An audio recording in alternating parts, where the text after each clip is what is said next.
Reborn in 1982, Akihumi was caught off guard and found that his memory had become extraordinary.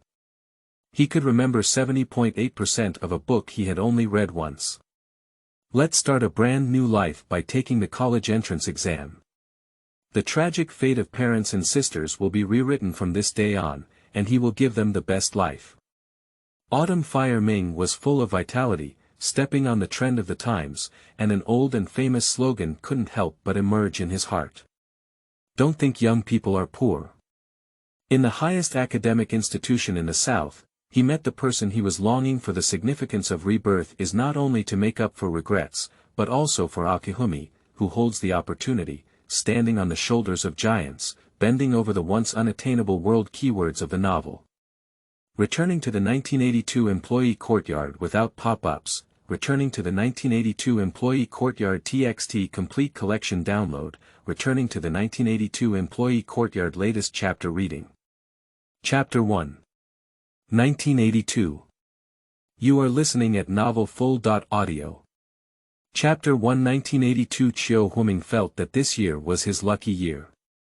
As soon as the year passed, he was elected as the vice chairman of the hospital's union. On the one hand, his abilities were indeed strong, and on the other hand, his extremely friendly appearance and speech gave him extra points. The weather in early spring was very cold. He walked through the hospital garden, holding a bag of fruit in his hand. He was going to the inpatient department to visit a lonely elderly man who fainted on the bus stop and was taken to the hospital. He just woke up yesterday. Surprisingly, he shares the same name and surname as himself. He is a worker from a nearby factory that has already closed down. He has no children and suffers from various chronic diseases. Every month, he relies on subsistence allowances to live in poverty. In the spirit of humanitarianism, the hospital waived most of his medical expenses.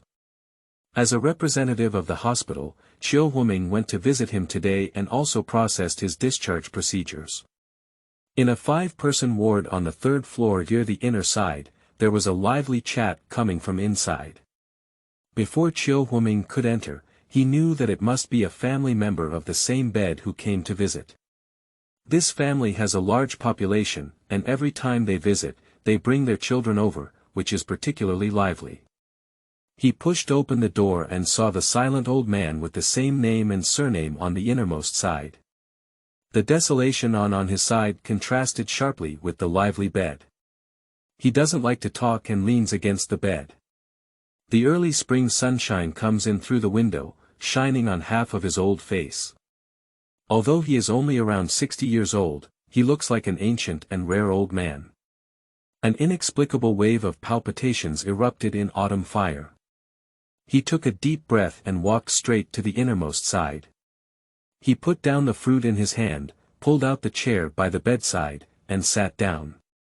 He leaned forward and said, "Old man, do you still have any discomfort?" The old man just turned his head to look at him, his neck like an old and disrepair piece of wood, making a slight creaking sound as it rotated.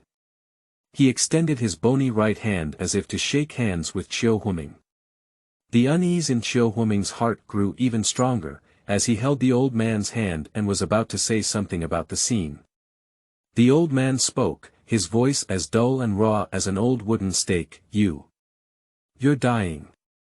Upon hearing this, Autumn Fire was startled and instantly released his hand, with a slight cold sweat oozing from his forehead.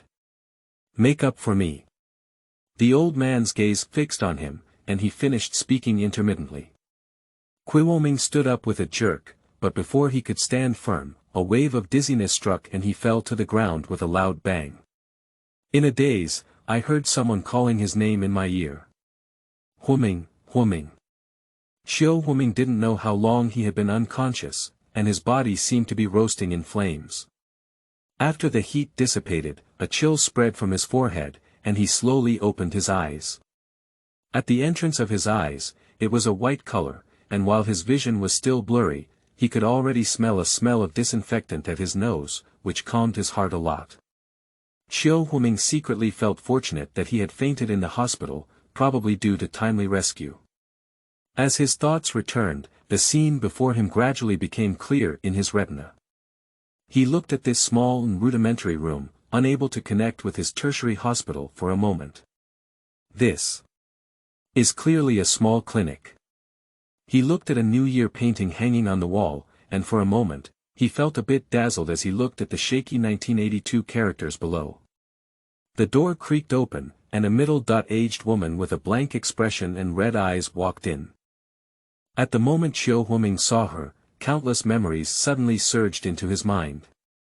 His brow furrowed and he let out a painful groan. The woman saw him wake up, and the smile that had just appeared on her face was frightened by his sudden painful expression. She took a quick step and reached out to remove the towel from his forehead, touching it. She panicked and asked, "Ming, do you have a headache?" Her hands were rough and warm, and after receiving this wave of memories, Ming looked at her with a strange expression. "I have traveled, and the object of my journey is actually the lonely old man in the hospital. His long life was played in his mind like a lantern." The middle-aged woman in front of her is called Chen Sunyang, who is her original mother. It is also the first family member who will be killed by the original owner in the future. Ming saw her expression flustered, and finally couldn't hold back the pity in his heart. He hoarsely said, "Mom, I'm fine." There was probably too much noise inside, and a young man in a white coat turned in at the door.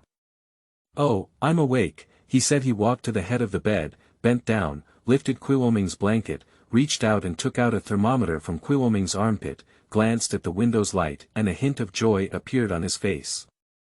"The fever has subsided. Aunt Chen, take your son home for rest. We won't charge hospitalization fees for half a day today. Just settle the cost of the injection." "Dr. Ho, thank you. Ming seemed to have a headache just now. Do you want to stop helping him?" Chen Sunyang stood up obediently and said. "This kind of robust young man, if his fever subsides, it means he's fine. Let's go back and rest for a couple of days, he's thriving again." Dr. Ho glanced at his face and said confidently. With the doctor's words, Autumn's mother immediately calmed down and began to arrange for discharge.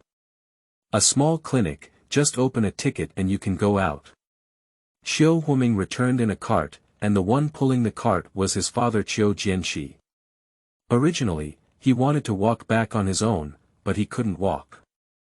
He was 1.78 meters tall, and his father couldn't carry him. In the end, he compromised and pushed the cart from the factory to transport him back. He, half lying on the cart, shamefully covered his face. Ming's home is located in the county committee staff courtyard in the east of the city, and the second bungalow near the innermost side is his home. There are 6 people in the family, 1 older sister and 2 younger sisters. The house has 2 bedrooms and 1 living room, which is not enough for living. A separate room was built across the door, which can be considered a bright autumn fire. The room is cold in winter and hot in summer, which is very challenging. The academic performance in the second year of high school cannot be said to be unimportant, but people in this era are not so enthusiastic about learning. He was mistakenly admitted to high school and barely managed to enter the second year of high school, which was already somewhat inadequate. Every day, he thought about being recruited to work in a factory, which made him even less motivated to learn. At the beginning of this year, we are implementing a 10-year education system, with only 2 grades in high school, which means we will be taking the college entrance examination this year. My older sister, who was originally married, is living a decent life in the neighboring county. My 2 younger sisters, one in high school and the other in elementary school, have achieved high and middle school grades. My parents are dual employees, my mother works as a worker in the factory, and my father works as a clerk in the county committee. Our family is not related to wealth, but we can have enough to eat. Ming was unloaded from the pallet truck and lay back in his small room. Now at noon, after they filled Ming with a bowl of porridge, his parents rushed back to work, leaving him to recuperate at home alone. He stared blankly back at the life he had lived before. Because his original intention was to work in the factory, he secretly wrote a dropout application to his family. His parents had no choice but to entrust someone to find him a job. When he finally entered the factory, he couldn't bear the hardship of working 3 shifts after being absent from work several times. He was dismissed from the factory. His parents rushed overnight to plead with the factory leaders, but on the way there, they had a car accident.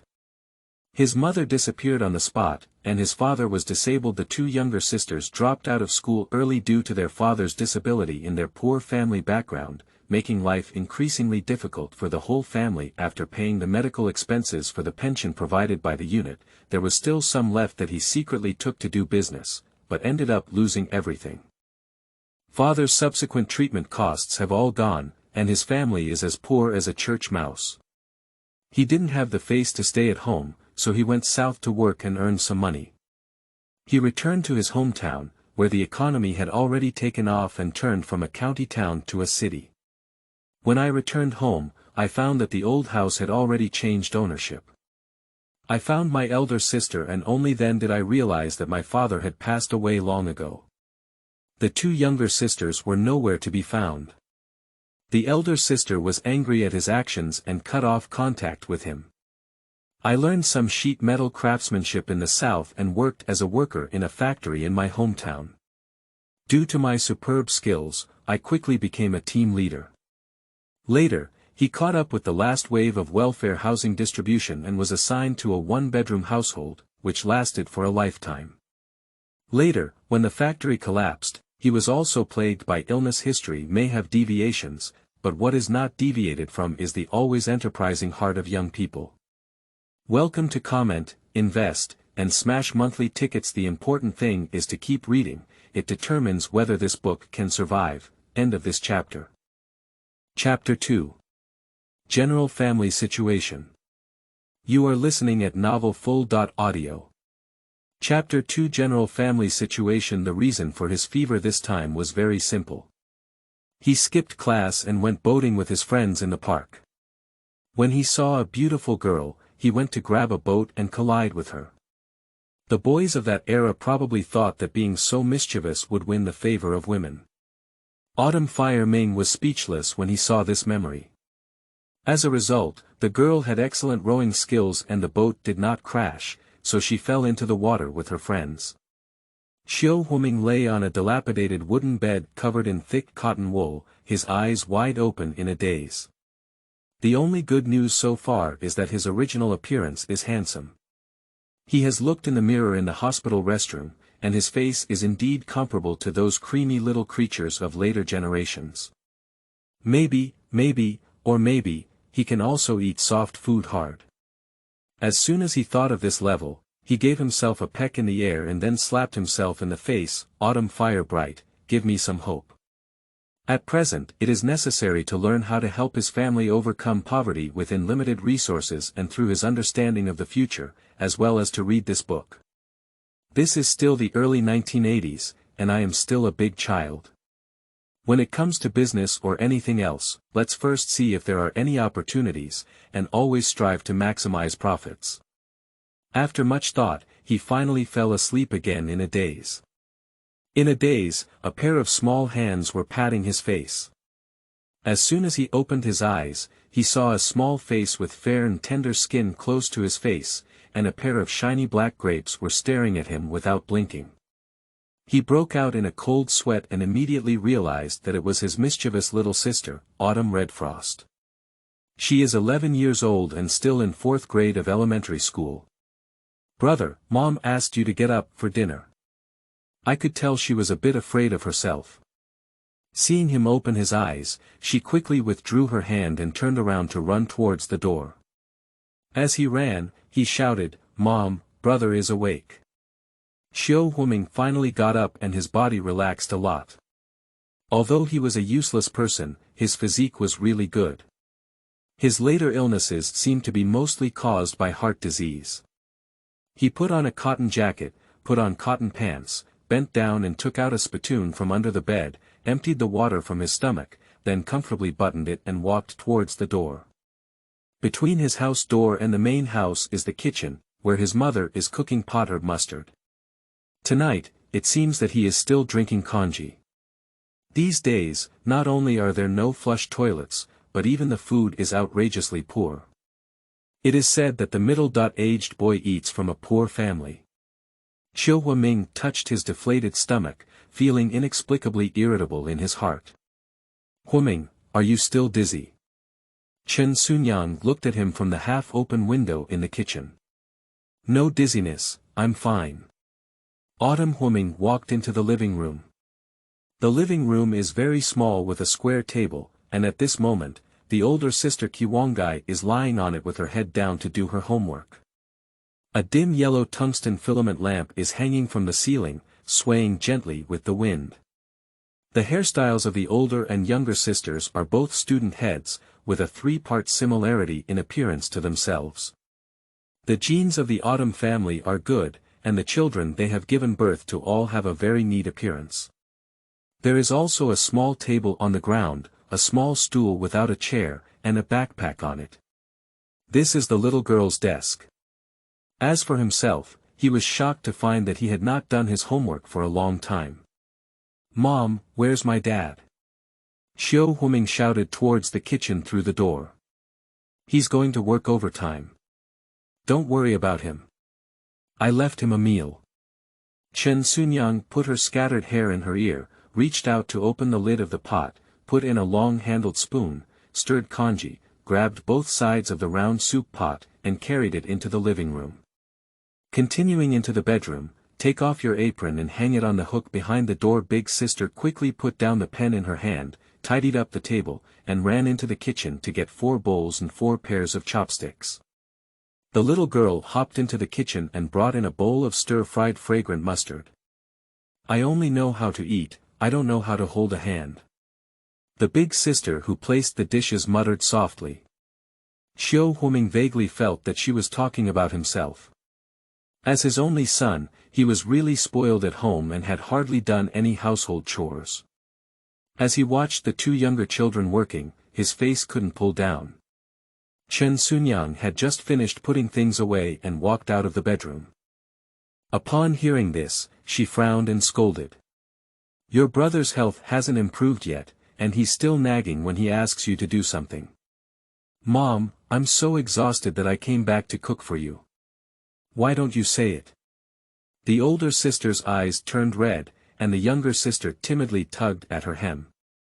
As the air pressure inside the room decreased, Fire Ming suddenly smiled and said, when I recover from my illness, I will also participate in labor. He went to the table, took the initiative to pick up the spoon, and began to put congee into each bowl. The older sister was somewhat surprised by his proactive gesture of goodwill, and then a hint of unease surged in her heart. After all, her brother had just recovered from a high fever. Thank you. She took the bowl handed over by Fire Ming. The younger sister saw her sister say thank you and quickly said, thank you, brother. Fire Ming's heart softened. These 2 sisters are so cute. Where can I find such a polite child? Let's sit down and eat. Seeing that several children are so sensible, Chen Sunyang smiled at the corners of her mouth. She took the lead to sit on the stool, holding a bowl and holding a stick of powdered mustard. Congee is a bit hot. She sipped congee while turning the bowl. On the night of spring, the outdoor light had already faded. In the simple living room, under the dim light, the family sat together and drank porridge, which made Fire Ming feel a peaceful life. Not long after he was born in his previous life, he was abandoned by his parents to be raised by his grandparents in the countryside. Although his parents did not give him enough money, his grandparents were older and his uncles had more family matters, so he had little spare time to treat him. He was almost raised freely.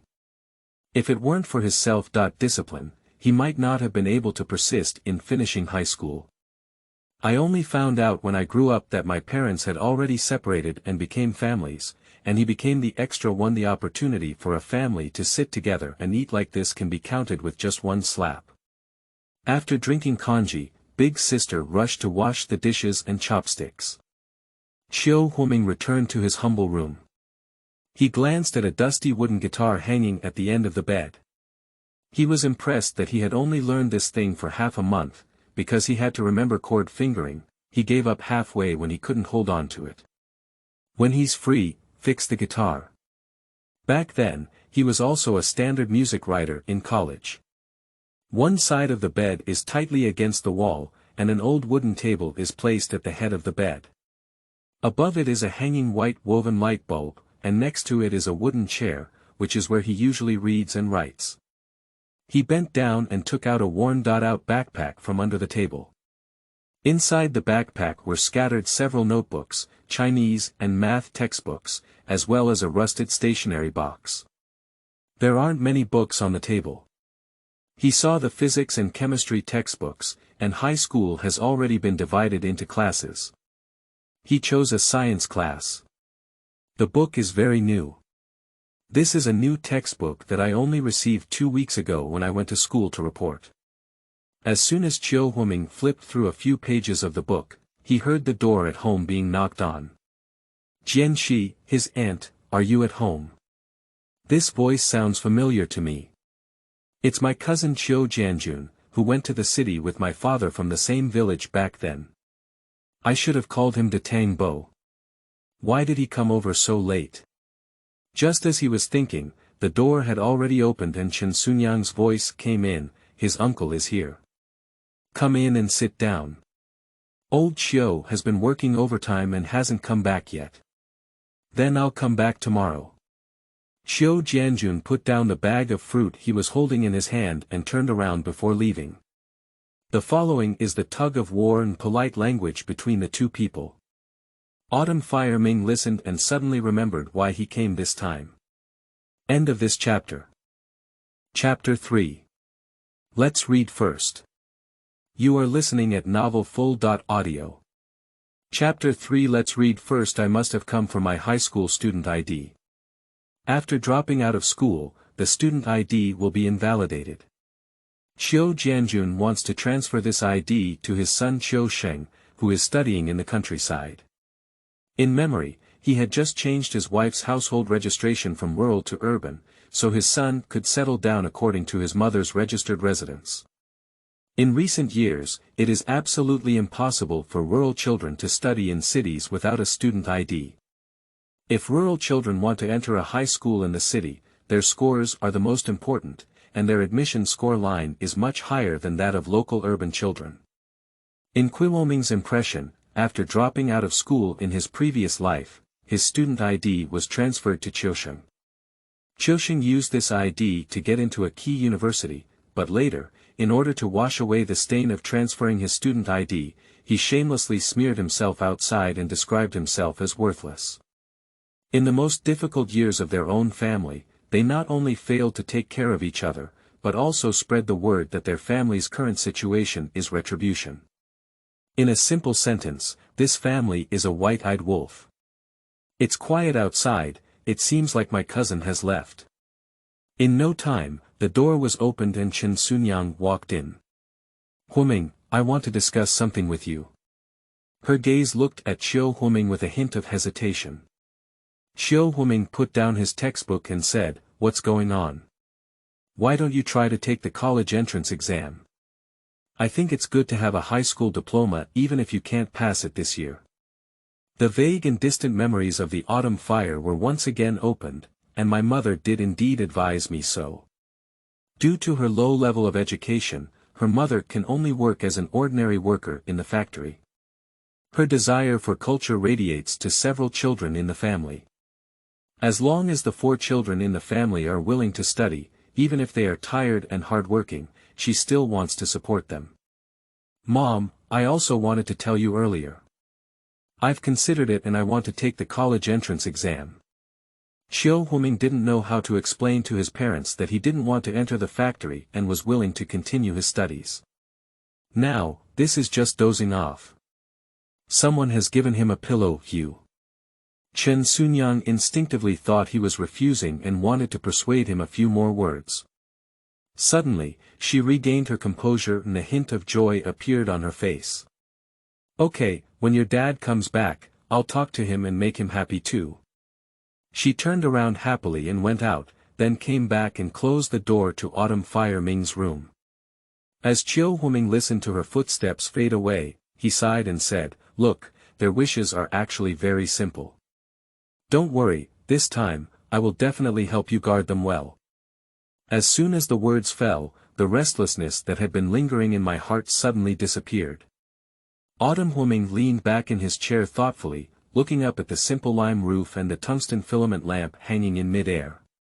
He reorganized the current situation. Compared to their own family, the parents and family of their original body are much better in terms of emotions, although they may be financially inferior. With such a hand played poorly by their original body, it's no wonder they will close themselves later on. Perhaps this is a way for them to redeem themselves. The first page of the course schedule notebook is only a few months away from the college entrance examination, and time is very tight. He settled down and opened his math textbook, starting to review. I don't know how long it took, but a sound came from outside the door. The door was opened by someone, and soon my father's tired voice came, "I'm back." Chiu Huming put down his textbook and glanced at the alarm clock. It was already 11 p.m. He opened the door, and his father was bending down in the kitchen to carefully remove the warm congee from the stove. My mother was wearing slippers and walking out of the inner room. The older and younger sisters seemed to be asleep without any movement. Seeing him walking over, Chen Sunyang asked, "Have you washed your feet?" "No, wash up now." Chiu Huming saw a basin stand in the hallway in front of the kitchen door. His basin was red and placed in the second compartment. He put hot water into the basin, brushed his teeth, wiped his face with hot water, then picked up the basin and walked into the living room with a dry towel. He sat on the stool and started soaking his feet. The opposite Chiu Jianxi has drunk all the congee. Chen Sumiang takes his bowl to the kitchen to wash it. Soon, Chiu Jianxi also sits beside him with a bowl. The father and son are soaking their feet and talking to each other. Not long ago, I had a quarrel with him about wanting to drop out of school and start work. Currently, I am still in a period of Cold War. As soon as Chen Sunyang entered the door, she burst out laughing. "You two look the same. Old Chiu, your son said he wants to continue reading." Chiu Jianxi's face showed a hint of hesitation as he glanced at Chiu Huming and said, "Have you figured it out?" He is too clear about this son's temper. He is passionate about doing things for 3 minutes and has been spoiled since childhood. Now that he wants to manage it, he has no way to start. "I've figured it out, I'm going to take the college entrance exam." Chiu Huming wiped his feet clean, put on his slippers, and stood up. The water is poured into the sewer outside the door. When he put everything back in place, he could still vaguely hear his parents whispering something. Words such as, "early love," vaguely spread. Chiu Huming couldn't help but laugh, probably thinking that they had suddenly become interested because of their early love. God knows, there are a group of teenagers in the school. He's just an old man, but he can't do anything about it. But it's okay. He suddenly changed too much and needs a reason, so let them go. Tomorrow is Friday. When the autumn flame was brightly extinguished and lying in bed, there was a hint of anticipation and nervousness. How many times have I dreamt of returning to campus after being a social animal for so many years? Although the time span is a bit longer, it is also not the case on campus. With one's own knowledge, it is not a problem to take the provincial key exam. Autumn Fire raised the corner of his mouth and pulled the blanket up, covering his leaky neck. He turned over and quickly fell asleep. I was woken up by the noise in the kitchen this morning, and soon after, Chen Sunyang's voice came from outside the door, "Everyone got up, check your backpack, don't be late in the morning." Chiu Huming quickly got up, put on a heavy cotton jacket, added water, turned around and tidied up his backpack. He carried his backpack into the living room, hung it on the back of the chair, and began to wash himself every second. The 2 younger sisters just rubbed their sleepy eyes and walked out one after another. He was eating mantou while drinking congee with a bowl. The school of the eldest sister was the same as him, and it took half an hour to walk. The primary school of the youngest sister was close to home, and it only took 10 minutes to walk. At this time, there were no buses in the small county town, either by bicycle or by bus Route 11.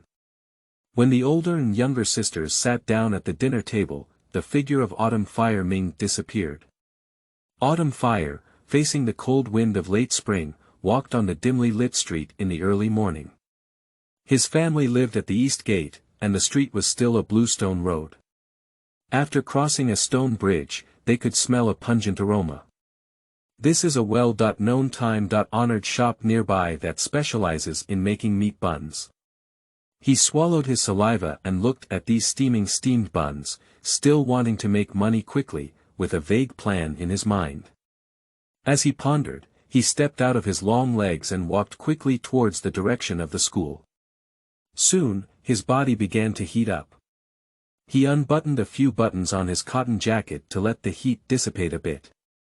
Suddenly, his shoulder was forcefully grabbed by someone. He turned his head and saw that it was his desk mate Dingyu, who was also a bad friend who skipped class and went boating with him. Dingyu seemed to have caught a cold, so he took a sniffle and sucked back the mucus hanging in mid-air. Fire suddenly felt a chill and quickly pushed him away. End of this chapter. Chapter 4. Don't bully the poor youth. You are listening at novelfull.audio. Chapter 4. Don't bully the poor youth. Dingyu was wearing the most fashionable military green cotton coat of the moment, and his slightly chubby face was covered in a smile, without any feeling that Akihumi was disliking him. Huizi, did you recover from this illness so quickly? Who am I, the immortal King Kong? Fire Ming's mind flashed with all the information about Dingyu, who was probably the only friend of his original youth. I'm still like Buddha. Why don't we skip class this afternoon? Let's go see Shaolin Temple, I heard it looks really nice. He suggested with a hint of excitement as he tightened his tight and slippery backpack strap. When Fire Ming heard the name of such an ancient movie, a strange feeling swept over his heart. But soon he had a plan to earn his first bucket of gold. It is now 1982, which is the era of cracking down on those who cheat and speculate. Big moves must not be taken. He does not want to be unlucky, but small fights and disturbances are not under anyone's control. Fatty guy, you're not cowardly and even skipped class. I'll tell you, I'm planning to take the college entrance exam, said Akihumi with a deep and pretentious tone. Is that your grade? Dingyu glanced suspiciously at Akihumi. Don't deceive young people into being poor. With a little effort in my intelligence, I can definitely get into it. Akihumi read his math textbook for a while last night and felt confident. It wasn't until 1978 that he resumed the college entrance examination. Many students in schools were missing classes severely, and their foundations were not solid. He didn't need to beat the market, he just needed to beat his peers. His grades are already good, but his student days are too old and he doesn't remember what he learned. Review carefully, he definitely understands more thoroughly than those students of the same age, after all, he has learned it once. Don't deceive young people into being poor. This sentence is good. Just lend it to me and I'll use it to stop my mother's nagging when I come back. Dingyu finished speaking and took out 3 big white rabbit milk candies from his pocket and handed them to Akihumi. Try it, it's delicious. This is a rare item. Dingyu's family has direct relatives abroad, and his father is from a business bureau. His family is one of the best among several classmates. Akihumi took the milk candy and threw it into his backpack. I almost forgot when you interrupted me. Will I go to the movie this afternoon? Dingyu peeled off a milk candy and put it in his mouth, letting out a satisfied sigh. The sky began to gradually brighten, and the shops along the street became denser as they reached the city center. There were pedestrians stopping at the breakfast shops, and the scattered tables and chairs outside were soon filled with people. This street still maintains its original ecology, with residential houses and shops intertwined. As soon as the sky brightens, the entire city wakes up, and the smoke and fireworks are fainting in the cold morning breeze. Xiao Huiming really likes this kind of scene that is full of vitality. He turned his head to look at Ding Yu. This chubby little man was probably the only person in the world who never gave up on his original body. However, in the millennium, their whole family immigrated to the beautiful country, and I don't know if this chubby man's poor English can be enjoyed there. We have classes in the afternoon, let's go see them on Saturday afternoon. Xiao Huiming almost blurted out the words read and swallowed them back. At this time, it was still a 5.5-day study system, and every Saturday afternoon and Sunday were on vacation. Then come to my house to find me. My mother really likes you, and I can also get some extra pocket money, Ding Yu yawned and said. Xiao Huiming touched his chin, but his face was still very awesome, commonly known as Shifu Killer. When we reach West Street, there are more students along the way. In this era, there are no student uniforms for students. Anyone who wakes up and carries their backpacks listlessly must be students. There are 3 middle schools in the county, and the one who was originally admitted was Wuqing Middle School. Among the 3 middle schools, Wuqing Middle School has the longest history and the strongest teaching staff. The classroom is on the 3rd floor of the teaching building, Class 3, Grade 2. Xiao Huiming, who doesn't quite remember his location, followed behind Ding Yu and naturally sat in his seat. He is 1.78 tall and Ding Yu is 1.75 tall, both belonging to the category of tall people. The seats are arranged in the last row of the first group, and there is just a window that directly looks into the playground. Under the desk was empty, and Fire Ming took out several books, including Chinese, mathematics, physics, chemistry, English, biology, and politics, from his heavy backpack. He stuffed the backpack into an open drawer. I flipped through my math textbook yesterday, and this morning in class, he plans to take a look at other subjects. Chinese, physics, chemistry, and other subjects with heavy scores must be taken seriously. As for English, the total score is 50 points, which he can only review last.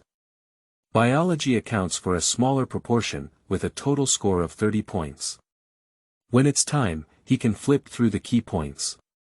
Xiao Huiming, as a small-town swot who stood out in the sea of questions tactics at that time, was well versed in the tips of examinations. Mathematics has additional questions, with a total score of 120 points, which can be used as the top priority for review. In his previous life, he was also a student of science and engineering, and his foundation in mathematics, physics, and chemistry was very solid. He flipped through a physics book here, lost in thought. Ding Yu beside him lay on the table, snoring soundly. He hadn't recovered from his cold yet, so he dozed off as soon as he sat down.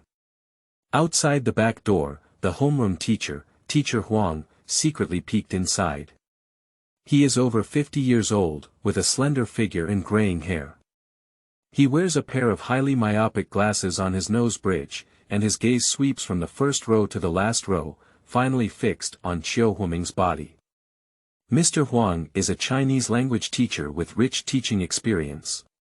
He teaches in simple and easy language. Before that movement, he almost devoted his whole body and mind to teaching. Now that he has finally returned to his position, he naturally cherishes it even more. Xiao Huiming, a student, is actually very intelligent. Wuqing Middle School is a key area in the district. Being able to enter this high school from this department has already proven his ability. Unfortunately, during adolescence, children have ambitious goals and unrealistic fantasies about the future. At the same time, they are confined to a small space with shallow vision.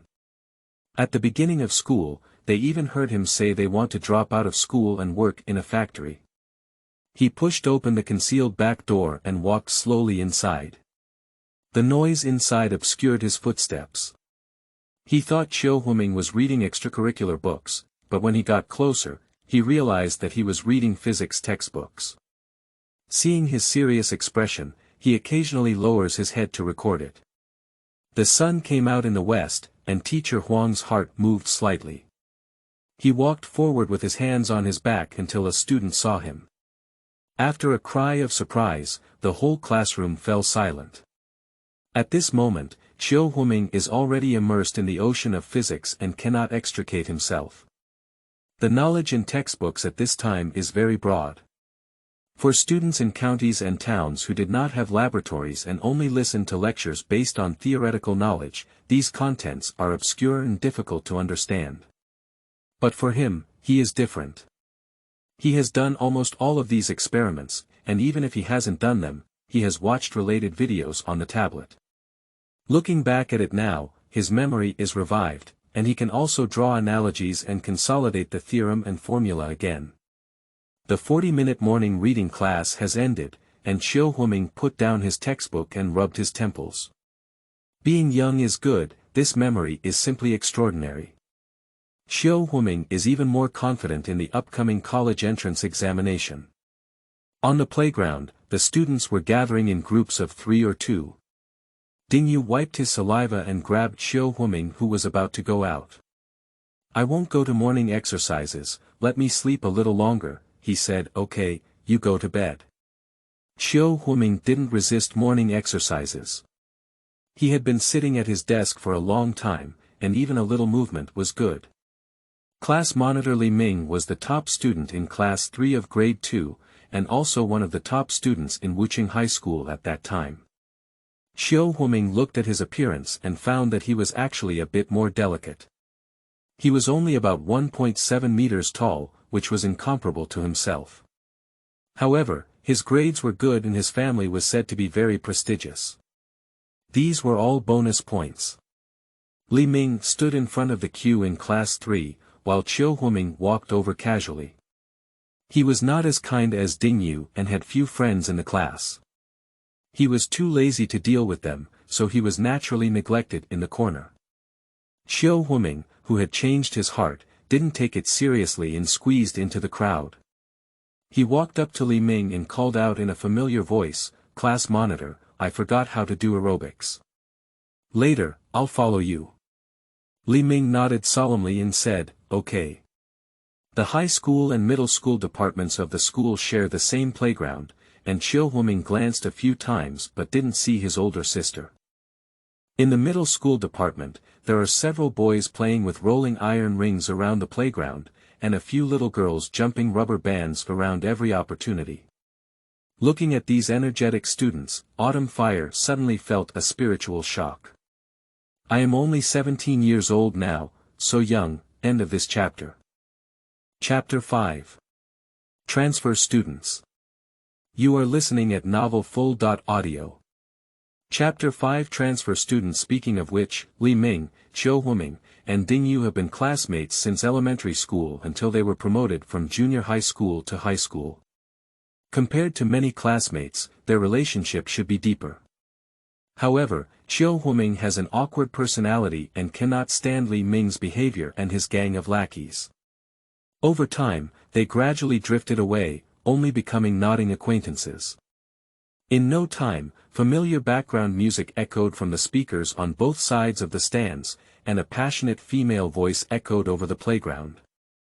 Autumn Fire Ming stretched out his limbs and followed behind Li Ming, completing the entire performance. When the stage ended, Autumn Fire Ming grabbed Li Ming and began to attack emotionally. "Class monitor, I heard there will be a preliminary selection later. You know a lot, can you tell me what's going on?" Li Ming looked at Huming with some surprise, and his followers Zhang Jian and Chen Yong followed behind, whispering and discussing.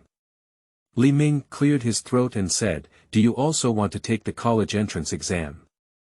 Huming nodded and said, "There's no way out at home, there's nothing we can do without taking the college entrance exam. Then study hard and don't skip classes. I heard from the teacher that the pre-selection is scheduled 1 month before the official college entrance examination. Do students studying in rural areas also need to participate in the preliminary election?" Huming asked. "Yes, their preliminary election has a higher failure rate, and places like our high school will be given more spots." A question in Huming's heart has been answered. No wonder Uncle De was determined to give his student ID to Sheng. Also, when I was in my first year of high school, I was actually very motivated to study. When did I start to change? After careful consideration, Chiu Huiming realized that during the summer vacation, De Tang Bo took him and Chiu Sheng for a walk around the meat factory where he worked, and his thoughts changed. Under their encouragement, entering the factory is always good, but studying is always bad. The original body had a soft ear, and coupled with being indecisive, they actually listened in. Thank you, class monitor, for popularizing science. I'm going back to class first. Chiu Huiming didn't consider himself an outsider at all, and smiled and patted Li Ming's shoulder before taking a big step forward. Li Ming's two attendants walked up and Zhang Jiannu pouted, "Did this kid take the wrong medicine?" "Who knows, don't worry about him," Zhang Yong continued. Li Ming looked at the back of Chiu Huiming who was quickly leaving not far away. He vaguely felt that Chiu Huiming had changed. He used to think that he had grown tall and white, but he liked to hunch his back. Now that his back was straight, he had an inexplicable aura that was much more pleasing to the eye. "I heard that our class is going to have a transfer student, go and see." Chen Yong approached Li Ming and asked. Chen Yong's father is the deputy director of the school office, so he has a lot of gossip. Being able to show off in front of Li Ming is one of his greatest joys. Zhang Jianqing immediately came to the side and said, "Male or female?" "I want you to take a look, of course it's a woman," Chen Yong said. "You go, I need to go to the bathroom," Li Ming rubbed his stomach. "Anyway, we can see each other later. Let's go and let's go pour some water together." Zhang Jian put his hand on Chen Yong's shoulder, and the three of them chatted and smiled as they swayed towards the classroom. When Chiu Huiming returned to the classroom, it was still empty, and most of the students had not returned yet. Ding Yu woke up and was reading a comic book. Chiu Huiming glanced at it and saw that it was The Legend of Yu Fei. Promising, how old a person is. If you still read this kind of picture book, you should be reading martial arts novels, it's really exciting. Chiu Huiming withdrew his gaze and flipped through his chemistry textbook, opening the first page. "What martial arts novels have you read?" He put down his comic book and continued, "If only I were in Yu Fei's era, to protect my family and country, to gallop on the battlefield as a man of our generation." Ding Yu stood up, put on a pose, and lifted his head to say passionately. A girl's light smile came from behind. Ding Yu and Chiu Huiming turned around together, and a pretty girl wearing a camel-colored woolen coat, tied in a high ponytail, and wearing a red and black knitted striped scarf stood behind them. She is carrying a khaki backpack, which looks much better than their straight tube style. Ding Yu covered his chest with one hand, as if he had been hit by an arrow. He glanced at Chiu Huiming. Autumn Fire understood his meaning in a second and almost couldn't bear to look straight at him. The girl he was last shot by Cupid's arrow was still the study committee member He Xinshin, but fortunately she was not in the classroom at this moment. Chiu Huiming looked at the girl in front of her. This girl's appearance and temperament are completely different from those of the female students in this county. To put it later, she has an air of seeing the world. "Are you?" Chiu Huiming asked. "This is class 3, grade 2, right?" The girl's voice was very pleasant, soft with a hint of coquettishness. "Yes. That's right, I'm a transfer student." "Do you have any available seats in your class?" the girl asked. Without hesitation, Chiu Huiming pointed to his front row and said, "This seat is empty. Welcome to take your seat." The front seats are indeed vacant, and their owner has already left for the technical school because they are in the back seat and no one else is willing to transfer over to sit. The girl glanced at the window next to the seat and the playground outside the window, seemingly satisfied with the position. "Then I'll sit here first." "Hey, wait a minute." Ding Yu finally reacted and quickly walked to the front row, extending his sleeves and wiping the seat and table. "All right, you sit down." Chiu Huiming couldn't help but burst into laughter as he watched Ding Yu's lackey behavior. In his previous life, after falling into the water, he only came to the school once, and the lobby uncle took him directly to the office building to apply for dropping out. Naturally, he didn't know that there was such an extra transfer student. My name is Ming, and his name is Yu. How do you call him? Ming asked. Gu Xiaoran, she said with a smile, then put down her backpack and sat in the front row, by the window. What was the martial arts novel you just mentioned? She turned her head and asked. Mr. Jin Yong's Legend of the Condor Heroes. In Ming's impression, the TV series adapted from this novel should be screened in the coming years. You've seen it too, which character do you like the most? Gu Xiaoran asked excitedly. Yu silently put away the little book, unable to get involved in the topics they were discussing. He glanced at Ming with a sorrowful gaze. That's naturally the little witch Huang Rong. Ming said without hesitation. Me too. She dares to love and hate, and most importantly, she is extremely intelligent. Gu Xiaoran's eyes lit up, and her already delicate and charming face added a touch of vitality. In Ming's eyes, there was a hint of Hong Kong star Wang Miling. She was also one of the actors who will play the role of Huang Rong in the future, and also the actor that Ming believes is most suitable for this role. Ringing bells. The class bell rang abruptly. Ming smiled and said, "Class is over." Gu Xiaoran turned her head and curiously looked at the door. Footsteps echoed one after another in the hallway, and most of the students from Class 3 who rushed in were as bright as the autumn fire. Their clothes were simple and not particular. End of this chapter. Chapter 6. Two Flies. You are listening at novelfull.audio. Chapter 6. Two Flies. After entering high school, there was a significant decrease in girls, with a total of 52 students in Class 3 and only 5 girls. Regarding the sudden addition of someone in the class, everyone was discussing. Gu Xiaoran's expression remained calm, maintaining a friendly attitude towards her classmates who were observing her. In no time, the homeroom teacher, Teacher Huang, walked in with the chemistry teacher. The chemistry teacher stayed alone at the door, waiting for Teacher Huang to speak before class. Teacher Huang walked straight up to the podium and frowned as he looked at the transfer student who had already chosen his own position. This student seemed to have some independent opinions, and he only hoped that she wouldn't disturb the normal study of Class 3, as the college entrance examination is coming soon and every second counts. Before starting chemistry class, let me briefly say a few words. We have a new female classmate in our class, Gu Xiaoran. Welcome everyone, said Teacher Huang. Gu Xiaoran stood up and waved at everyone with a smile. A warm round of applause erupted in an instant, and Zhang Jian's palms turned red. He exchanged a glance with Chen Yong, laughing so hard that he couldn't even see his eyes.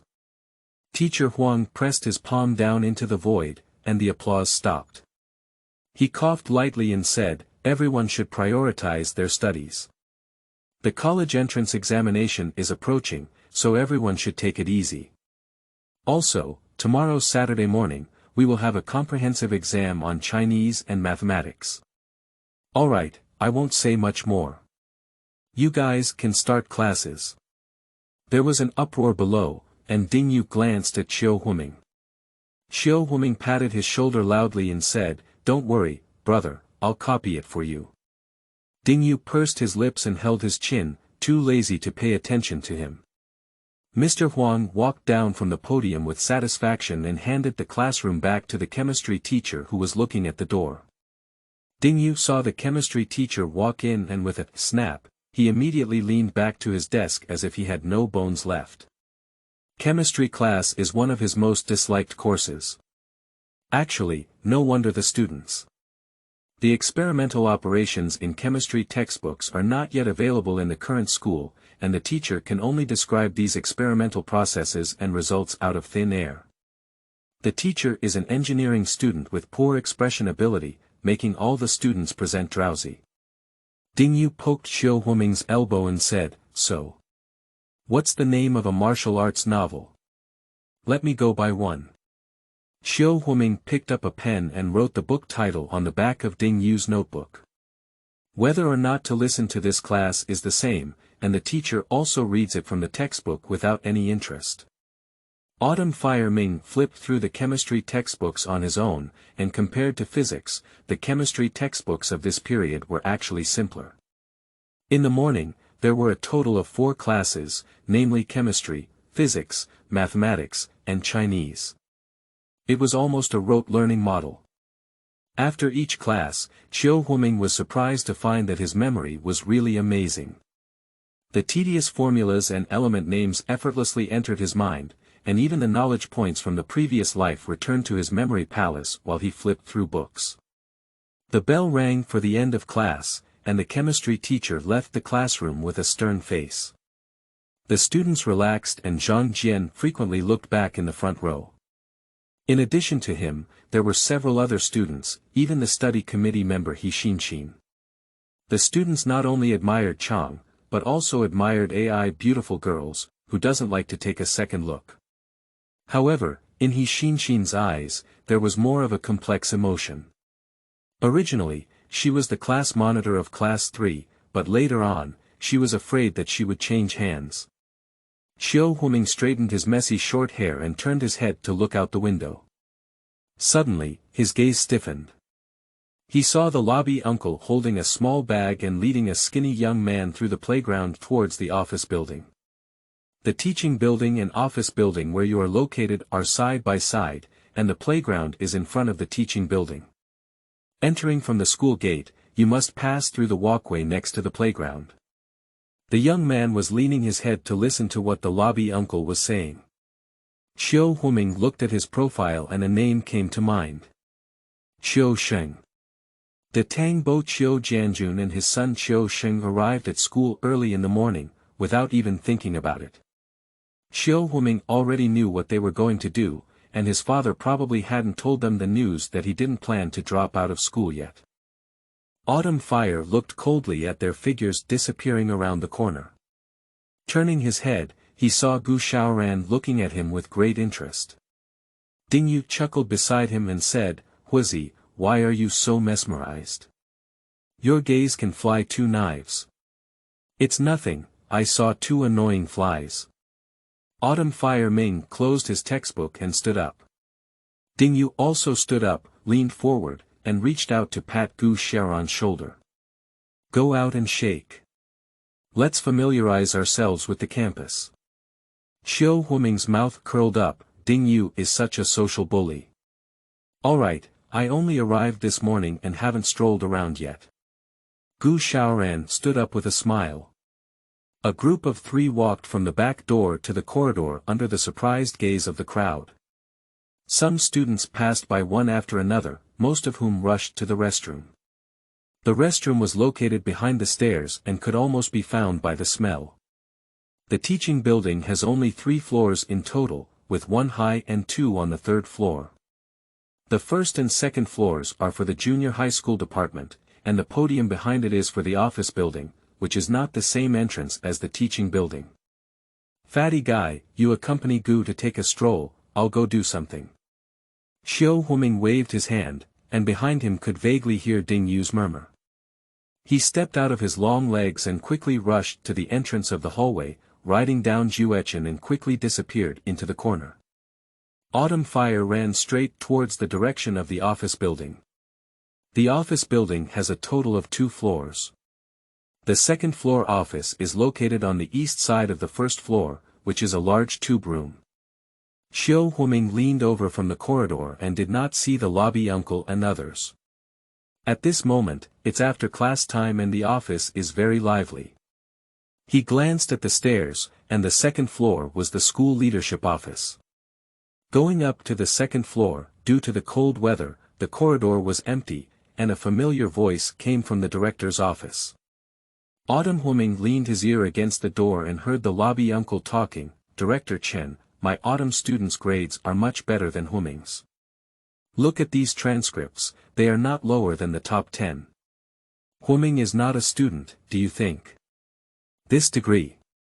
Qiusheng is also someone I have watched grow up with. Don't worry, as long as Ming agrees to drop out of school, I will keep this student ID for Chiosheng in your family.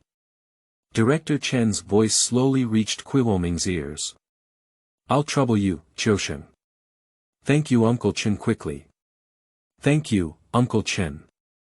This matter should be done sooner rather than later. It needs to be done before the preliminary election, Director Chen said.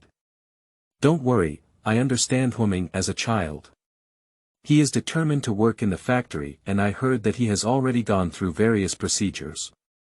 I will go find him soon and ask him to sign his name. After the lobby uncle finished speaking, he lowered his voice and said, Our meat joint factory has slaughtered a good pig. I have kept a few ribs and will deliver them to your house tonight. I remember everything my siblings said last time. Ming saw through the crack in the door that Chiosheng was blushing and shrinking behind Jianjun. Director Chen was waving his hands with a serious expression on his face. Originally, they had known each other for a long time, and it seems that they have a close relationship. Ming turned around and went downstairs, wanting to return to the classroom before the class bell rang. The memories of the previous life gradually come to mind. The reason why my father agreed to work in the factory was not because he had asked for it himself, but because he had no choice but to be encouraged by the words of the uncle. He secretly processed the withdrawal procedures from school, and when my father found out, he had already signed his name, so naturally he couldn't back out. A half-year-old boy stayed at home, causing trouble. His father used his connections to get him into a chemical factory, where work was heavy and he couldn't bear it. This led to a series of subsequent events. End of this chapter. Chapter 7. Melon eating masses. You are listening at novelfull.audio. The source has no content or has errors. Chapter 8. Conflict. You are listening at novelfull.audio. Chapter 8. Conflict. Brother, I'm fine, let's go back. Autumn Hongye's voice trembled as she looked up at Autumn Ming. The two people behind Fang Jun backed their bicycles a little, and one of the skinny ones muttered, Brother Jun, you have an idea. The scoundrel at the entrance of the alley shouted again, I'll quit now, you're cowardly. This person is really arrogant and doesn't mind big things. In the early 1980s, fights and brawls were common in Wuchang County, especially among these half-grown boys who liked to form cliques. Fang Jun propped up his bicycle, took off his cotton coat, and threw it to his companion. You beat me, and in the future, I'll see your sister take a detour. If you lose, I'm sorry. In the future, your sister will call me Big Brother. Fang Jun rolled up the cuffs of his hoodie and laughed as he looked at Ming.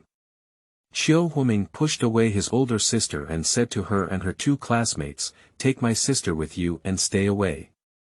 He unbuttoned the collar of his cotton jacket, took it off all the way, glanced at Fang Jun, and said, You lost your feelings, you didn't lose anything. This calculation is really clever. He took off his cotton jacket and threw it along with his backpack to his older sister. The autumn clothes he wore inside were a bit old, revealing his hairy cuffs. He didn't take it seriously and jumped in place, moving his muscles and bones. Back in the day, he was beaten by several cousins at his grandfather's house. In order to seek revenge, he put in a lot of effort and spent money to become a master from the town, learning a set of martial arts. Later, he found out that it was called Thai boxing. By the time he entered junior high school and was a few miles away, few people could beat him. Although the original body bones are slightly weaker, the young man has good flexibility and can withstand beating. Then I'll add a bonus. If I lose, this bike belongs to you. If I win, you'll have to give me 100 yuan back. Fang Jun spoke grandly, but with a hint of playfulness on his face. He moved his wrist and gestured for the two younger brothers to clear the alley entrance. My car is worth 180 yuan in the market, he said with a hint of pride and aloofness, looking at the tattered autumn clothes and swollen cotton pants of Autumn Fire. Transaction. Ming looked at the bicycle with a bit of eye heat and immediately agreed without hesitation. On the side, Autumn Red Leaf held his cotton jacket and backpack, and had already retreated to the alley with her two classmates. The atmosphere at the scene was solemn.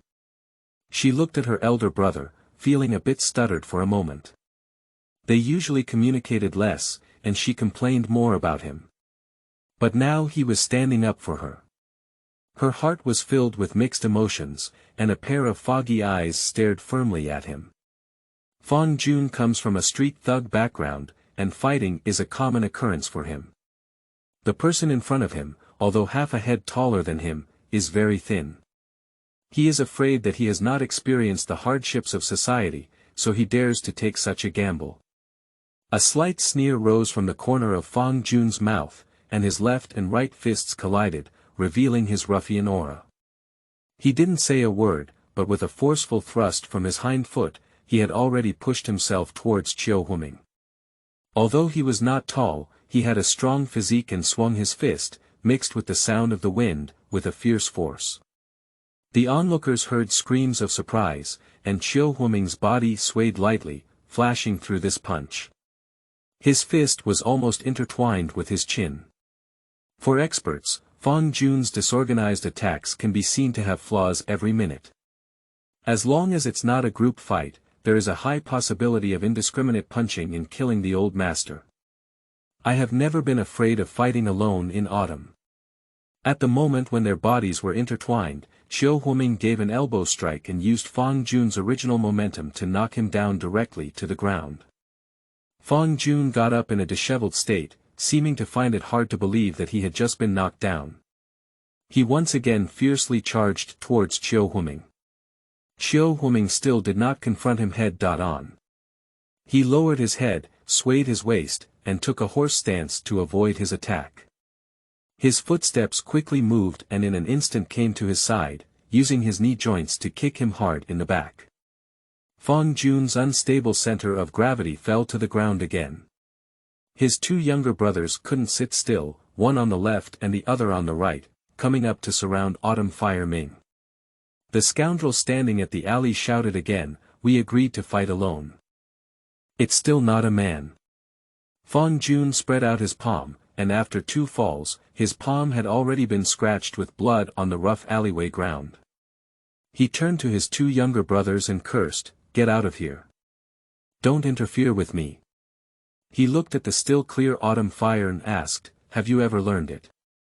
"I've been studying with a teacher for a few years," Akihumi said truthfully. "I lost this game, and it's not interesting to continue fighting. This car belongs to you, and I won't come to trouble your sister in the future." Fong Jun, who was also tough, suddenly smiled as he stared at Akihumi. "What's your name? Make friends." He saw that Akihumi was indifferent and sighed, saying, "I really have no ill intentions. You will find out in the future." Akihumi was taken aback for a moment, a bit confused about the person's brain circuits, but being able to turn a fight into a treasure was always a good thing, and he could also sense whether there was any malice. He paused for a few seconds and reached out his hand, "My name is Akihumi." Fong Jun's smile grew even stronger. After shaking hands, he waved his hand and shouted to the crowd watching the commotion, "We're apart. Let's go home and find our mothers." He put the military coat back on his little brother's hand, turned his head and kicked the bike stand away, instructing the two of them, "You ride one, I'll borrow this bike." He didn't care if his younger brother's face looked bad, so he pushed the bicycle forward a few steps, lifted it up on one foot, and rode in the opposite direction of the school with ease. Two younger brothers hurriedly pushed the car and followed. Akihumi then ran over to his older sister and took his cotton jacket. He looked at the big sister with a rainy pear blossom and reached out to touch her hair. "Don't be afraid, come home with me," he said. The older sister held back her tears, lowered her head, and said goodbye to the two classmates, obediently following in the footsteps of Akihumi. Akihumi glanced at his older sister's profile. The genes of the Chiu family were too good, so he touched his own face. It's not a bad thing to impress people with his appearance, it's just useless. This body is a bit weak, Fong Jun's spine is too sore, and his elbow is still a bit painful. He bent down and kicked away the bicycle stand at the entrance of the alley. The second-rate person at the entrance had not left yet, and with a hint of envy in his mouth, he said, "Your luck is really good, kid." Chio-Hwaming glanced at him, and this person was also considered to have helped him in the occasion just now. "Brother, thank you." The person's face showed a hint of shock. Usually, when watching the excitement, most of it was insulting. This time, he received a thank you, which was unexpected. For a moment, he didn't know how to respond to this sentence. He touched the back of his head, didn't even reply, and walked back with a square step. "Brother, you really won," said Chio-Hwaming, pointing to the permanent brand bicycle with a bar of 2 or 8, feeling somewhat unreal. "Get in the car, brother will take you for a ride." Chio-Hwaming glanced at the condition of the car and found that it was 90% new. It seemed that the maintenance was done very well on a regular basis. "Can you ride a bike?" Autumn Hongye was once again shocked, more surprised than her older brother's ability to fight. Autumn Fire patted the back seat and said, "Don't leave any ink stains, get in the car." Along the way, Autumn Hongye firmly grasped the metal bar under the cushion, and the wind blew her hair. Autumn Hwaming hummed an unfamiliar melody and was vigorously stepping on her feet. This unreality continued until she entered the staff compound. Chio-Hwaming gave her a confession, claiming that the car belonged to a classmate and lending it to him for a few days. He fooled his parents before making any further decisions. When she returned home, Chen Sunyang was indeed at home. She had already smelled the aroma of the rice at the door, and the little sister had already arrived home. She was talking to her about school affairs with a lively expression, using both hands and feet. Turning around, she saw Chio-Hwaming and immediately fell silent. She gave him a timid glance and turned to look at third sister. "Mom, the dishes cooked today are so delicious," said Chio-Hwaming. "After boiling the lard, we added a little bit to the dishes, and the remaining oil residue was dipped in some white sugar. We also cooked the meat." Chen Sunyang put down the clothes she was sewing in her hand, stood up with a smile, and brought the warm dishes in from the kitchen. Chio-Hwaming looked at the few white hairs that couldn't be hidden at her temples, and felt sour in her heart. The matter of making money needs to be implemented quickly. End of this chapter. Chapter 9. I used to know each other a long time ago. You are listening at novelfull.audio. Chapter 9. I used to know each other a long time ago. Chen Sunyang had already caught a glimpse of the bicycle parked at the door, and with a smile on her lips, she asked, "Where did this come from?" "Borrowed, classmates, it'll take a few days to get by," Chio-Hwaming said, while giving his older sister a wink. "Don't break it, remember to lock it and park it in the living room at night. If you have a car, you can have a good meal later and bring it to your dad." Chen Sunyang didn't expect her son to lie, so she immediately believed him and arranged a task for him. Mission must be achieved. Autumn Fire Ming raised the corner of his mouth, revealing his neat and white 8 front teeth. The younger sister glanced at him and suddenly felt that the older brother didn't seem so scary either. Having a good meal, Chio-Hwaming covered the aluminum lunch box containing the food, put it in a net pocket, and hung it on the handle of the bike. The bike slid smoothly down the small path in front of the door, riding towards the large iron gate of the staff courtyard. The County Party Committee courtyard is located on Baymen Street, passing through the Cultural Palace on the way. There is a storytelling session during holidays, and there is also a theater next to it, where local theater troupes often rehearse. The cinema is also nearby, and a poster of Shaolin Temple has been posted on the wall next to it. One corner has been torn off, and the remaining part is still firmly stuck to the wall. After having a bicycle, the efficiency was indeed much higher. Not long after, I arrived at the county committee courtyard, and the old man who was guarding the door was not there, so I was likely to use the restroom. He rode straight in. The office built by Father Chio is located in a 2-story wooden building on the innermost side of the courtyard, which is very remote. Chio-Hwaming thought to himself that if his father were in the imperial palace, his position would be roughly equivalent to the position of the Cold Palace, and he would be a miscellaneous worker who would never see the emperor for years. The car stopped at the entrance of the wooden building, locked it and took the key. Only then did Huming leisurely remove the net bag from the handle of the car, turn around and step on the creaking wooden stairs, tapping the wooden railing and walking up. Father's office is on the north side of the second floor. This building used to be the residence of wealthy people in the county and was handed over to the state for use after liberation. The original layout has not changed much. There are 3 rooms on the second floor, one is the printing room, and the other 2 are offices. Usually, there is only my father in the office. When I was a child, Huming often did homework in his office and I am very familiar with this area. The weather is nice, and the greenery in the county party committee courtyard is very good, with a cluster of flowers that are very pleasing to the eye. Xiu Jianxi has a thin physique, a Chinese-style face, delicate eyebrows and eyes, and is often stubborn like a bookworm. She has also been marginalized by her colleagues due to her poor management skills. He was printing documents, with a thin net covering the blue manuscript, which was covered with ink. Autumn Fire walked in, smelling the familiar scent of ink. Huming, you're here. Wait a moment, I just have a few more photos. Autumn Construction raised its head and said with a hint of a smile. Autumn Fire Ming responded, took off the net bag, placed the lunch box on the wooden table, and looked around the printing room. Nearby cabinets were neatly placed with lead-made movable characters, and on the ground were piles of tall manuscript paper. On the other side were piles of expired newspapers. Dad, do you have a half-moon talk here? Where is it? I want to take a look.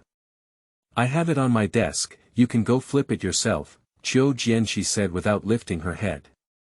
Xiu Huming turned around and walked towards the office facing north. On the table was a yellowed ceramic cup that his father often used, and next to it were scattered newspapers, 2 magazines, and several folders. Both magazines are half-moon talks. Based on the date from last month, it seems that it is published every 2 weeks. This magazine is full of current affairs and politics, which is very helpful for understanding current policies. Xiu Huming sat on the chair and began to flip through it. After a while, my father walked in holding an aluminum lunchbox. His hands had been washed, but there were still some blue paper colors left. He used his chopsticks to pick up the food in the lunchbox and bring it into the mouth, while asking. If you don't understand anything, you can ask me. Some of the questions in your political exam should be about current affairs. Okay, Xiu Huming agreed and continued flipping through his hands. The magazine that was discussed for half a month was not thick, and Xiu Huming carefully read what he was interested in. He quickly finished reading it and looked up at his father, asking, Dad, we are all encouraging economic development and production and operation now. Do you have any connections? After finishing his last meal, Qiu Jianxi felt a bit unsatisfied. He wiped his mouth and said with a stern face, You kid, don't just learn to run without learning to walk, read well, and don't get distracted. Xiu Huming glanced at him, no wonder he was sitting on a cold bench, old-fashioned. Give me the lunch box, I'm going back. Can I take this magazine home to read? Xiu Huming said in a low voice. Take it back, I'll bring it back in a few days. Let's go. Xiu Huming inserted the book into his pocket and prepared to go downstairs with his net bag. Passing through the window of the corridor, on the other side is an old lady's house, separated only by a wall from this wooden building. On one side of the wall is a courtyard, filled with flowers. When Qiu Huming was a child, she still stood on the stairs of the wooden building, eating the fruit candy she handed over. Sometimes she would also hand him a little book. Every weekend, one old and one young would sit on the bamboo chair in the yard, and the other would sit on the stairs, chatting with each other about what they had. In the year of graduating from elementary school, the old lady passed away, and Qiu Huming was still sad for a long time. Later on, his relationship with his father was not very good, so he hardly set foot here. He looked down at the noticeably bleak courtyard below, where the bamboo chair was already tattered and piled up among the clutter. He shook his head and walked to the staircase with a hint of sadness. Suddenly, his eyes stiffened, and a familiar bicycle, the Phoenix 26 model, was parked at the entrance of the courtyard below. He had only seen it after school this morning, and naturally remembered it clearly. This special model is rare in small county towns due to its high cost. He walked back with a thump thump thump thump thump thump and shouted as he looked at Autumn Construction, who owns the yard next door, Dad Chiu Jian. She opened her eyes and said without thinking, at the home of County Chief Gu, his mother used to send you candy, don't you remember? You called her Grandma Glasses. The memory of Autumn Fire suddenly became incredibly clear. My family is not well off, and it would have been great to have enough food when I was a child. Snacks are something I can't even think about, but Grandma Glasses always comes up with various delicious things. The condition is that he studies well. She tests him in the yard, and as long as she answers correctly, she will pass him a snack as a reward. I have good academic performance since I was young, and my Glasses grandmother has also contributed a lot. Is Gu Xiaoran her granddaughter?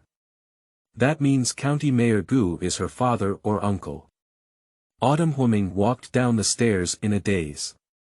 The next door was very quiet, and the courtyard door was open, not knowing if anyone was inside.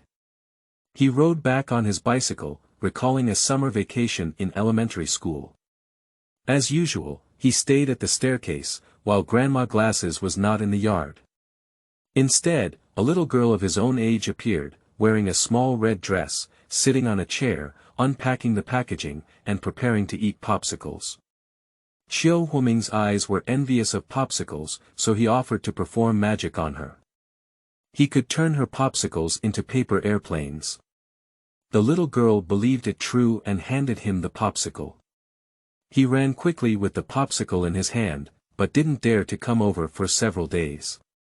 Now thinking about it, not only is it embarrassing, but the little girl who was deceived seems very likely to be Gu Xiaoran herself. Autumn Fire Ming stepped on his bicycle, feeling like he was about to die. End of this chapter. Chapter 10. Good Girl. You are listening at novelfull.audio. Chapter 10. Good Girl. Returning home with almost no pause, Chiu Humming was about to go to school again. He rode his bike and took his older sister off together. A group of children in the courtyard who were not yet of school age were chasing after his bicycles, shouting and shouting. Autumn Fire Ming stepped on them quickly and threw them away. He had already heard someone pointing at the door, as if talking about his bicycle. If there is any wind or grass stirring in the courtyard, everyone will know it. When the autumn fire shakes its head, some people may feel that this era is full of human touch, but going too far is not enough, and there is no privacy at all. On the way from Dongdaeji to Wuching Middle School, you will also pass by the Supply and Marketing Building, which is particularly bustling nearby. Rural people drive tricycles into the city to purchase household appliances when getting married. Bypassing the tricycles parked haphazardly on the roadside, Chiu Humming rode his bike through the crowd, and even gracefully took off his hands on the deserted road.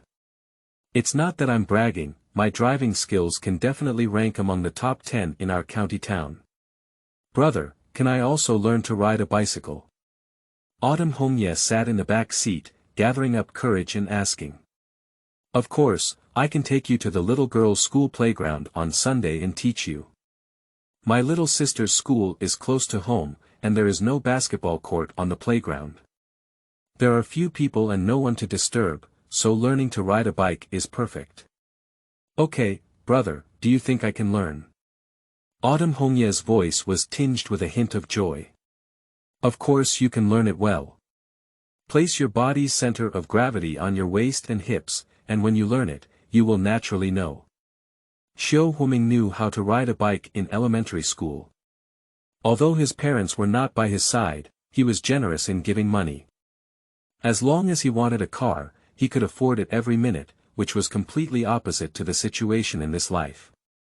He sighed in his heart, it's difficult to have both fish and bear's paws. At Wuching Middle School, the old gatekeeper glanced at them and let them go. The older sister was in a good mood and bounced up the stairs.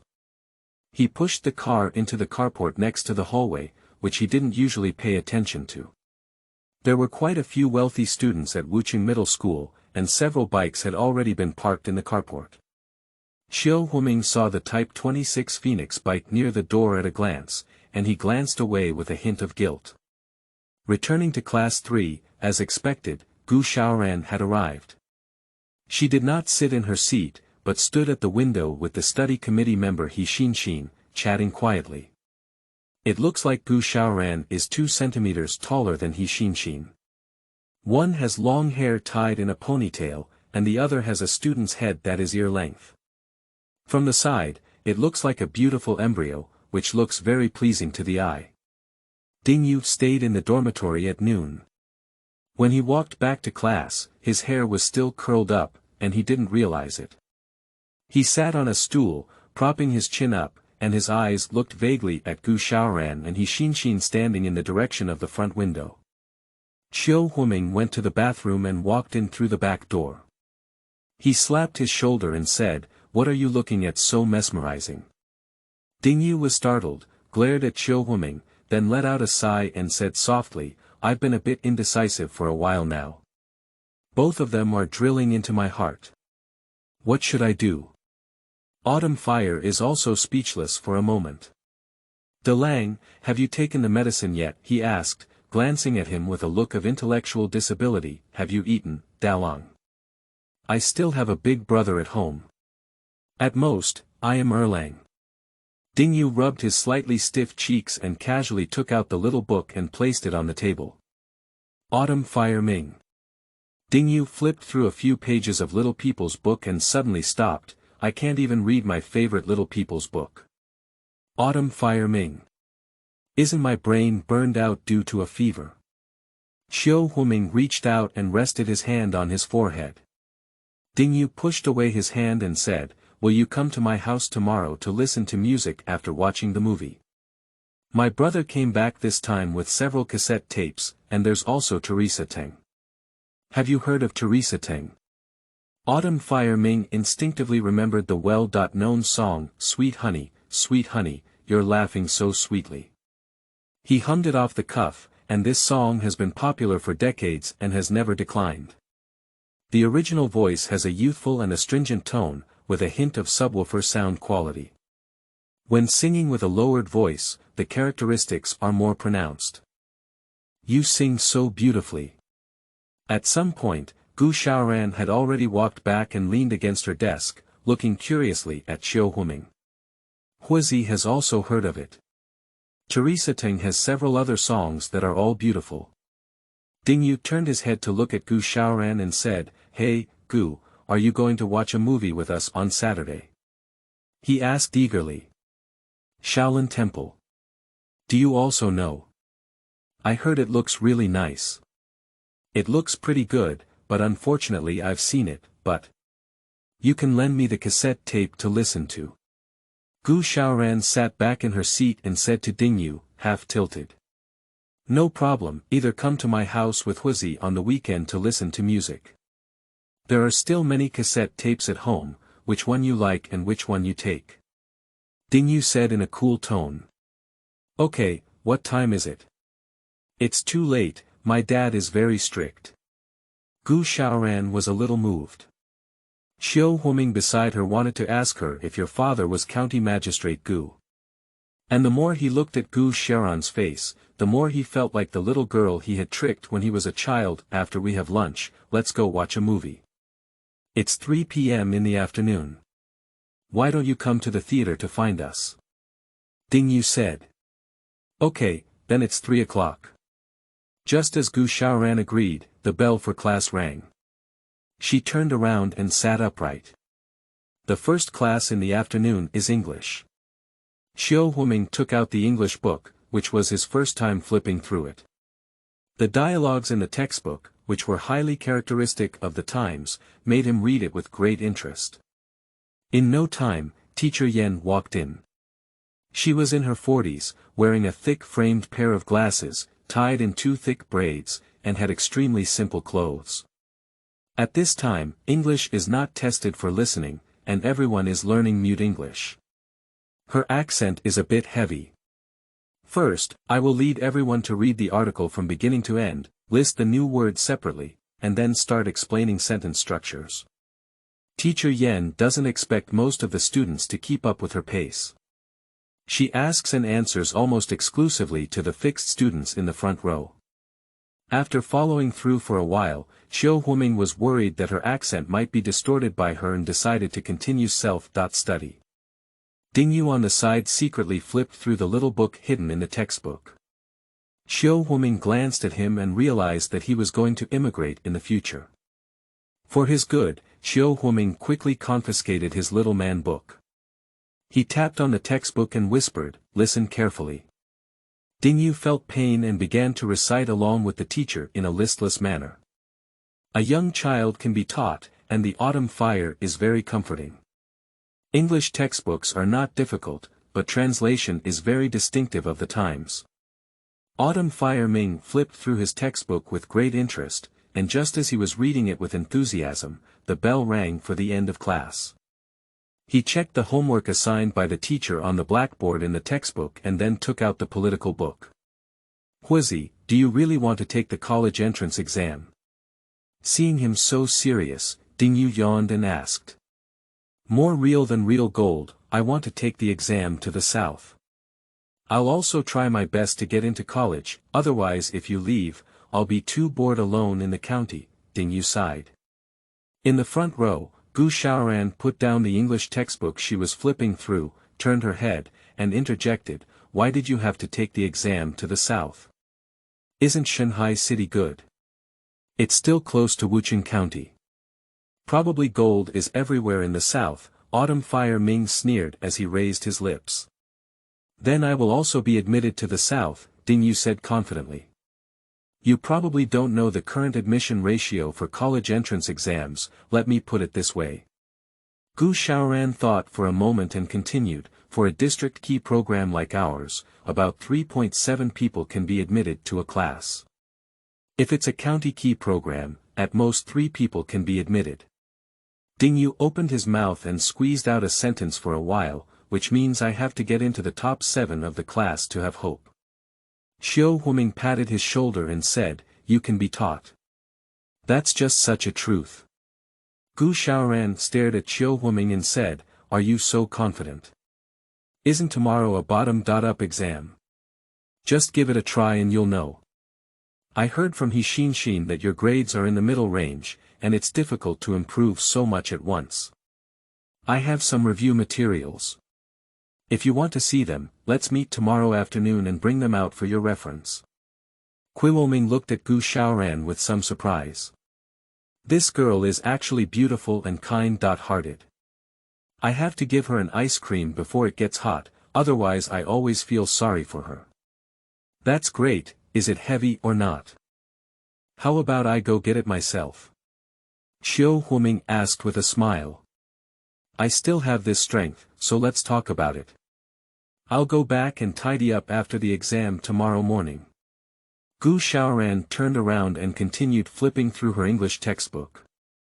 Not far away, Chen Yong was secretly observing their movements, then lying in Li Ming's ear and whispering something.